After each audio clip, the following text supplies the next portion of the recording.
বন্ধুরা, আজকে আমরা যে বিষয় নিয়ে আলোচনা করব সেটি হচ্ছে পাবদা মাছের চাষ পদ্ধতি সম্পর্কে। পাবদা মাছ হচ্ছে বোয়াল মাছের গোত্রভুক্ত, তাই তার খাদ্যাভ্যাস পুরোপুরি মাংসাশী, অর্থাৎ এরা আকারে ক্ষুদ্র হলেও রাক্ষসের স্বভাবের মাছ। ছোট বলেই এ মাছ থেকে ভয় কিছু নেই।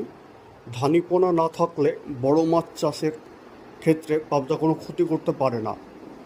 সুবিধা হলো পাবদার স্বাদ অতুলনীয়, দামেও অগ্নিমূল্য। জিওল মাছ না হলেও এদের অনেক কম অক্সিজেনেও কাজ চলে, অন্য অর্থে অনেক বেশি চারা ছাড়া যায় পুকুরে।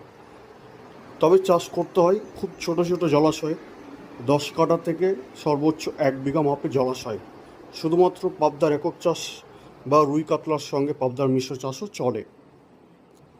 পাবদার খাদ্য কি? জলের মধ্যস্তরে মাছ, স্বচ্ছ জল বেশি পছন্দ,